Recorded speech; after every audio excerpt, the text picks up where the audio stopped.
The nightmare begins with a rhythmic tapping behind the plaster of my bedroom wall at midnight.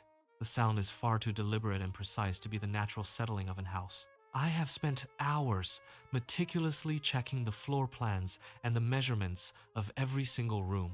Despite my efforts, I find no logical space for a hidden chamber or a secret passage, yet the rhythmic tapping persists, echoing through the hollow studs like a slow, steady heartbeat tonight.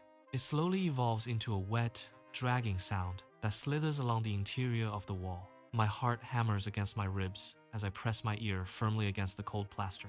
I am met with the unmistakable rhythmic cadence of human breathing coming from the other side. The sound is ragged and heavy, as if someone is struggling to pull air into lungs. When I pull back in sudden terror, the sound stops instantly, leaving me in total silence. It feels as if the entity is mimicking my very existence, waiting for my next move. I stand frozen in the darkness, listening to the absolute stillness that now fills the room. By the time morning light filters through the blinds, a jagged crack appears in the wall. The fissure looks like a lightning bolt, stretching across the wallpaper with a strange, dark intensity. It exhales a puff of warm, stagnant air that smells faintly of rot and ancient dust. I grab my flashlight, my hand trembling as I aim the beam into the dark fissure. The light cuts through the gloom, illuminating the jagged edges of the broken, crumbling plaster wall. For a fleeting, terrifying second, a single eye stares back at me from the deep void. It is a pale, unblinking orb that seems to hold the weight of 1,000 years. Before I can scream, the eye vanishes into the darkness, retreating further into the hollow space. The house, once my sanctuary, has become a suffocating cage where the architecture is now alive. The walls seem to be watching my every move, tracking my path across the wooden floor. I realize now that the house is not just a building, but a sentient, hungry predator. Every corner of the room feels heavy with the weight of an unseen, malevolent presence watching. I back away slowly, unable to tear my gaze from the dark, jagged, cracking wall. The silence is heavy, pressing down on me with a physical weight that makes breathing difficult. I know that I am no longer the master of this home, but a trapped guest. The tapping starts again, faint but rhythmic, vibrating through the floorboards beneath my bare feet. I look at the floor plans one last time, but the lines seem to shift now. The house is rearranging itself, closing off exits and opening new, impossible paths in the dark. That night, exhaustion pulls at my eyelids, but sleep remains a distant, impossible luxury for me. At exactly 3:12 in the morning, the silence of the house is shattered by a whisper. It is not the rhythmic tapping of before, but a soft, sibilant sound of human speech. I strain my ears, trying to decipher the broken, jagged syllables drifting through the thin walls. The voice is raspy, like dry leaves skittering across a cold stone floor in the autumn wind. Suddenly, the whispers coalesce into a single terrifying word that chills the very marrow of bones. It speaks my name with a familiarity that suggests it has been watching me for years. Over and over, it repeats the name, practicing the inflection like a student learning a language.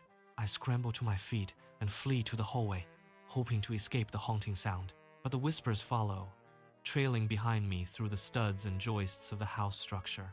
No matter which room I enter, the voice is already there, waiting behind the painted wallpaper. The volume slowly increases, filling the hallway with a cacophony of my own name repeated endlessly. The voice commands me to come closer, its tone shifting from curiosity to a predatory hunger. I press my palms against my ears, desperate to block out the sound of the entity. But the voice is not coming from the walls anymore. It is echoing inside my mind. A sudden, sickening realization washes over me, turning my blood to ice in my veins. The walls are not merely partitions. They are hollow, vast, and teeming with something ancient. The crack in the bedroom wall suddenly widens, the plaster groaning under immense, unseen pressure. A dark, gaping tunnel is revealed, stretching back into the bowels of the house foundation. It is an endless, suffocating throat of darkness that seems to pulse with a rhythmic breathing. I peer into the abyss, my flashlight beam swallowed by the oppressive, thick, and heavy gloom.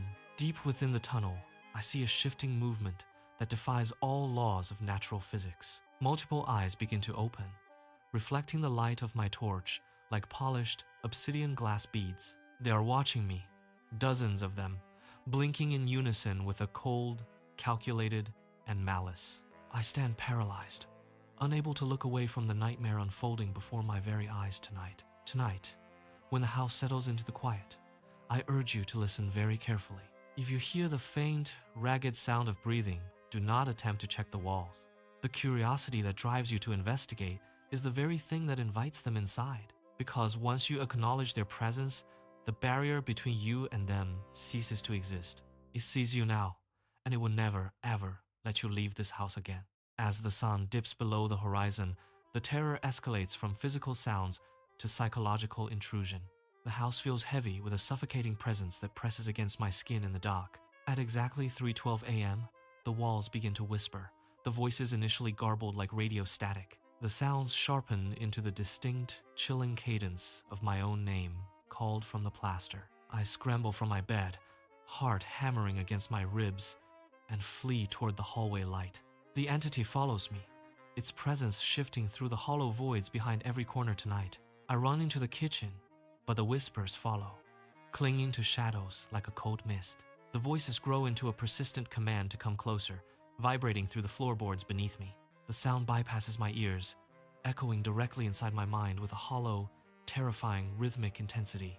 I cover my ears, but the mental intrusion remains, a relentless tide drowning out my thoughts. Suddenly, the cracks in the house begin to widen, splintering the wallpaper into jagged, dark wounds. They reveal an endless, breathing tunnel that defies the laws of physics and common sense entirely.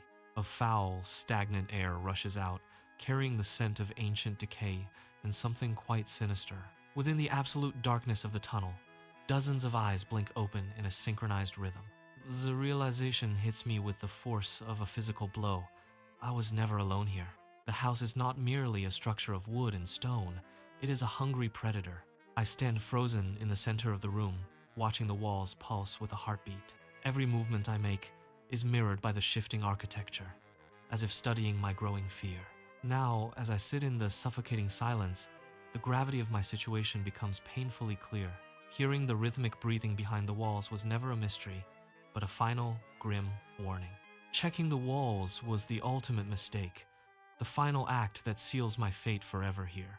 The walls close in, the tunnel expands, and the eyes watch as my sanctuary becomes tombs. There's no escape from a structure that knows my name and hungers for my soul. The whispers reach a crescendo, a chorus of voices sounding exactly like my own dying screams. I close my eyes, but the darkness inside the house is deeper than the night outside. The floor beneath me begins to soften, turning into a living membrane pulling at my feet. I am being absorbed into the history of this place, becoming part of the watching architecture. The breathing grows louder, matching the frantic pace of my own lungs until we are one. My identity dissolves into the whispers, and the house settles into a satisfied, heavy, eternal silence. The nightmare is complete, and the walls are finally still, waiting for the next soul here. I try to scream, but the air in the room has grown thick, viscous, and strangely unbreathable. My throat constricts as if the very atmosphere is conspiring to keep me from making noise. The walls ripple like water, the plaster stretching thin to accommodate the movement of unseen things. Shadows detach themselves from the corners, creeping across the ceiling with a slow, deliberate, predatory grace. I reach for the door handle, but the metal is warm, pulsing with a faint, rhythmic heat.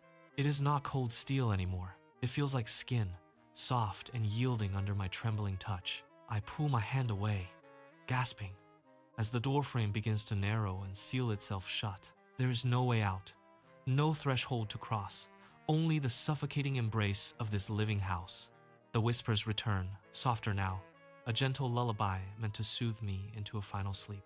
I see my own reflection in the wall, but the face looking back is not my own. It is a mask of hollow eyes and jagged teeth, mimicking my terror with a cruel grin. The house is hungry, and I am the feast it has been waiting for all this time. I collapse to my knees, the floorboards beneath me feeling like a giant, slowly beating, organic heart. Every thud of the house resonates through my bones, shaking the very marrow within my fragile frame. I am losing the distinction between my own body and the wood, plaster, and wire surrounding me. My fingers begin to merge with the wallpaper, the patterns swirling into my skin like ink.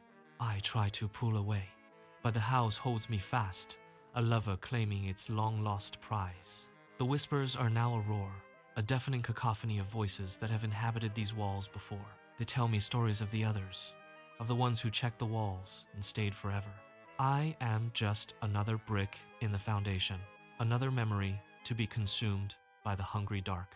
The light in the hallway flickers once, twice, and then dies, leaving me in total, absolute blackness. In the dark, the eyes in the tunnel glow with a faint, sickly, bioluminescent, pale green light. They are closer now, hovering just inches from my face, unblinking and devoid of any human soul. I feel a cold breath against my cheek, smelling of dust, rot, and long-forgotten buried secrets. The house sighs, a long, drawn-out sound of contentment that vibrates through the very foundation stones. I stop struggling, the fight draining out of me as the walls finally begin to close tight. My vision blurs, the world narrowing down to a single point of light in the distant tunnel. Then, even that light fades, extinguished by the encroaching mass of the house's shifting, hungry inner walls. There is only the silence now, a heavy, velvet weight that presses down on my fading consciousness. Tonight, when it is quiet, listen carefully, but never, ever check the walls for the truth.